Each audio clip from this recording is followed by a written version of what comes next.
सलोनी जी। राधे राधे महाराज जी। राधे राधे महाराज जी, आपके चरणों में कोटि कोटि नमन। महाराज जी, मैं लगभग 1 साल से आपका प्रवचन सुनते आ रही हूँ। लगभग सभी प्रश्नों के उत्तर मिल जाते हैं। मेरा एक प्रश्न है कि नाम जप और पूजा पाठ में कितना अंतर होता है? नाम जप से भगवत प्राप्ति हो जाएगी या पूजा पाठ से? क्योंकि इस शरीर से नियम नहीं हो पाते महाराज जी, उनकी देखो, कृपा मार्गदर्शन करें। पूजा पाठ बाहरी शरीर की क्रिया है और नाम जप अंदर हृदय की गुफा के अंधकार को नष्ट करने वाला तेज है।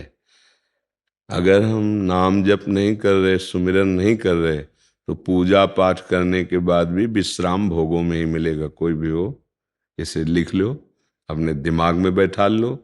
यदि नाम जप नहीं चल रहा है तो बाहरी कुछ जो सेवा पूजा की, उतने से मन पर शासन नहीं हो सकता।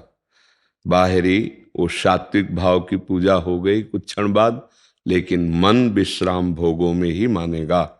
तो मन का विश्राम प्रभु के चरणारविंद में हो, सत्य में हो, इसके लिए निरंतर नाम जप करना अत्यंत अनिवार्य है।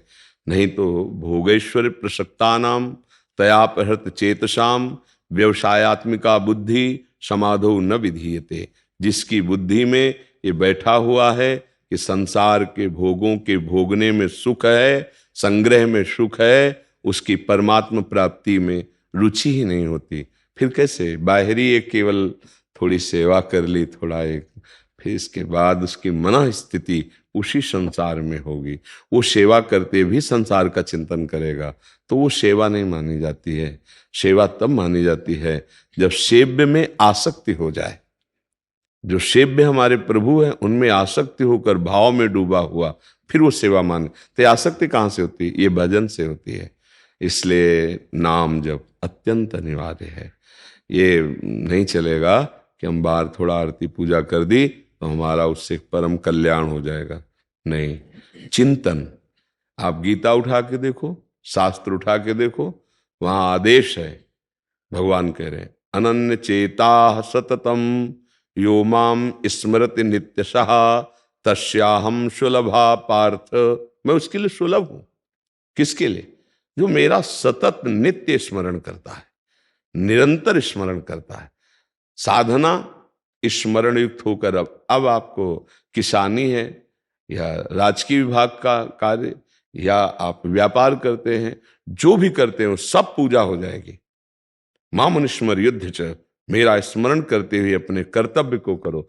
अब स्मरण संसार का है, पूजा बाहरी हो रही, तो अंदर की गुफा में, हृदय गुफा को पावन करने वाली बात तो नहीं बनेगी, नहीं बनेगी। देखो, बहुत सुंदर गोस्वामी जी महाराज तुलसीदास जी कह रहे हैं, राम राम राम जी ही जोलो तू न जपि है, तोलो तू कहूँ जाए तिहूँ ताप तपि है।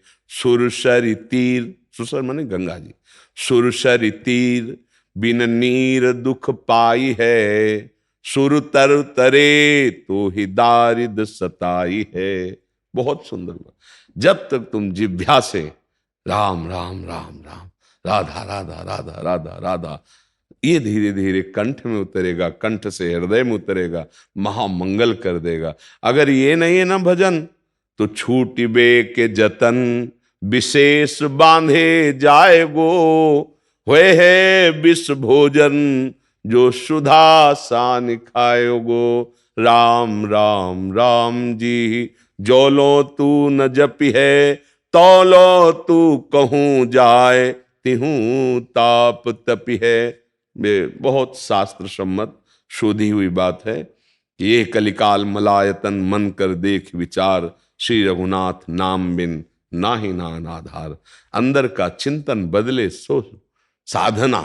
बाहरी क्रियाएं, बाहरी क्रियाएं आरती पूजा, इसके बाद मनमानी आचरण कुछ नहीं हाथ लगेगा। ये भगवान कपिल देव जी माता देहुतीश जी से कहते हैं, पढ़ के देख लेना, जो मेरे अर्चा विग्रह के अच्छे अच्छे पदार्थों से पूजा करता है पर बाहर राग द्वेष, और तो मैं सबके हृदय मंदिर में विराजमान हूं, फिर उसकी पूजा ऐसी हो गई जैसे राख में किया हुआ हवन, बाहर राग द्वेष कर रहा है, वो पूजा, पूजा का तात्पर्य है अंदर का चिंतन सुधरना चाहिए। नाम जप कर रहे हैं, भगवान के आदेश का पालन करते हुए कर्तव्य पालन कर रहे हैं, बड़ा मंगलमय जीवन। आज यही हमारी कमी होती जा रही है। हम बाहरी बातों पर विशेष महत्व देते हैं, आंतरिक गड़बड़ी पर ध्यान नहीं देते हैं।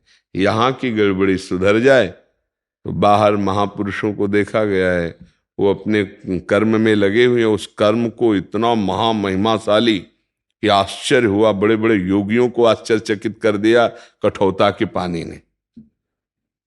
महामहिम पूज्य श्री जो रैदास जी महाराज थे, नाम जब चल रहा है, जो कर्म कर रहे हैं ना, वो महान पूजा होती चली जा रही है।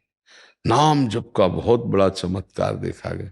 यदि नाम जप नहीं, भजन नहीं है, तो बाहरी क्रियाएं, हमें लगता है अगर अंदर से आपका चिंतन ठीक नहीं हुआ तो बाहरी कुछ भी करें उससे कोई फर्क मन पर नहीं पड़ता। मन बहुत बलवान और बहुत चंचल और बहुत हठी स्वभाव का है। अगर उसके वश में हम सदैव बने रहे तो पापाचरण रुकेगा ही नहीं। और मन को वश में किए बिना कोई आध्यात्मिक हो ही नहीं सकता। तो मन को वश में करने के लिए, आध्यात्मिक पावर जागृत करने के लिए प्रभु का नाम है। गुरुदेव ने जो नाम दिया है, मंत्र दिया है, उसका सतत स्मरण, मंत्राकार वृत्ति, नामाकार वृत्ति, तब उसके अंदर वो पावर आता है जिस पावर से वो काम, क्रोध, लोभ, मोह, मद, मत्सर, मृत्यु सब पर विजय प्राप्त करके परमानंद में हो जाता है। पायो परम विश्राम, राम समान प्रभु नाहि कहो, जाकी कृपा लवलेश ते मतिमंद तुलसीदास हो, पायो परम विश्राम। परम विश्राम भगवत स्मरण।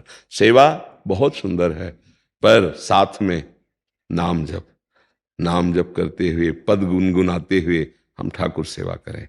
मन को चांस न दें, नहीं तो बाहरी सेवा करेगा और फिर भागता रहेगा विषयों में, उससे कोई लाभ नहीं मिलेगा। लाभ मिलता है आंतरिक चिंतन। तुम्हारा चिंतन कहाँ था, तभी लाभ मिलेगा। इसलिए बहुत सावधान। बाहरी सेवा के बहाने मन अपनी मनमानी करता रहे तो फिर साधना नहीं बनेगी। इतना आप समझ लो, नाम एक है और सब साधन शून्य है।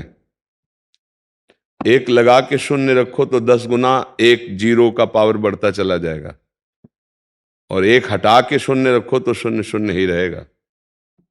अंदर से नाम चल रहा है, अंक लग गया। अब जो भी साधन करो सब शून्य शून्य शून्य, वो हर शून्य 10 गुना बढ़ता चला जाएगा। एक के बाद शून्य तो 10, फिर एक शून्य तो 100, फिर एक शून्य तो 1000, फिर एक शून्य तो 10,000, बढ़ता चला गया ना। एक हटा दो तो शून्य शून्य शून्य शून्य। यह है एक भगवत स्मरण, भगवत चिंतन, भगवत नाम जप। आंतरिक तुम्हारा क्या चल रहा है? अध्यात्म अंतर की बात पर, अध्यात्म आंतरिक लक्षणों पर, अध्यात्म की पूर्णता आंतरिक स्थिति पर। बाय आप क्या करते हैं आप जाने। आपकी आंतरिक चिंतन क्या है, आपकी आंतरिक स्थिति जो अध्यात्म है। हम बाहर से अंदर की तरफ आते हैं, अगर अंदर नहीं, बाहर ही हम बहिर्मुख होकर भटक रहे हैं, वो विश्राम नहीं मिलेगा। ठाकुर जी का श्रृंगार कर रहे हैं तो उसी में डूब रहे हैं हम, उनको भोग लगा रहे तो उसी भाव में डूब रहे हैं। ये भाव कहां से आएगा? भजन से आएगा। भजन नहीं है तो देख लो, जल्दी से बनाओ, देखो ठंडा ना हो जाए, ठाकुर जी को दिखा के ले आओ। हाँ, ठाकुर जी केवल हमारे देखने के लिए बैठे हैं। एक है भाव में भरा हुआ, प्रभु मुझ गरीब दीन के पास आपको भोग लगाने का क्या है। नाथ पंखा कर रहा है, बैठ के पवा रहा है, भाव में डूबा जा रहा है। भगवान पा रहे हैं। भगवान क्या पाते हैं? भाव। थाल पूरी वैसे ही वापस आएगी। आपका जो भाव था, वो भाव कहां मिलेगा? बाजार में थोड़ी है। वो भाव कहां आएगा? भजन से। भजन से भाव जागृत। जितना नाम जप करोगे उतनी आपके अंदर आध्यात्मिक ऊर्जा शक्ति बढ़ती चली जाएगी। जितनी आध्यात्मिक ऊर्जा शक्ति बढ़ेगी उतने विकार कम होते चले जाएंगे, और जितना निर्विकार हृदय होगा उतना ही भाव बनता जाएगा। और भाव ही भगवान को अधीन करता है। भाववश्य भगवान, ऐसा बोला गया है। भगवान भी कहते हैं भाव का भूखा हूं मैं, और भाव ही एक सार है, और भाव से मुझको भजे तो भाव से बेड़ा पार है। भाव बिन सुनी पुकारे मैं कभी सुनता नहीं। और भाव पे टेरित, भाव हर जगह भाव, ये भाव कहाँ मिलेगा भला बताओ, कहाँ मिलेगा? ये भजन से आता है। भाव पूरित टेर करती मुझे लाचार है। अगर हम भाव से पुकारे तो एक बार जिन नाम ली हित सो होय अति दीन, ताको संग न छाड़हि ध्रुव अपनो कर लीन। रोते हुए मानो हम अपने प्रभु को पुकार रहे हैं, राधा राधा राधा, कृष्ण कृष्ण कृष्ण, राम राम राम राम। ये चिंतन, अंदर चिंतन, अंदर भी पवित्र बाहर भी पवित्र। आनंद अगर आना, नाम जप करो। ये जीवन की सार बात कहते हैं। ऐसा नहीं कि हमारे पूजा अष्टयाम सेवा होती है, मतलब तुम कितनी पूजा करते हो या कोई कितनी पूजा करता है, यहाँ आठों पहर, आठों पहर, आठों पहर यहाँ होता है। अष्टयाम सेवा श्री जी की आठों पैर होती है। हाँ, पर हर साधक को खाली नहीं, चंदन घिस रहे हो तो अंदर से पद चिंतन करो, नाम चिंतन करो, मंत्र चिंतन करो। ये बाहरी क्रिया हो रही है, अंदर वो चलाओ, दोनों साथ चले, आंतरिक और बाह्य साधन, तब आनंद की अनुभूति होगी। माया पर विजय प्राप्त करना कोई साधारण बात थोड़ी।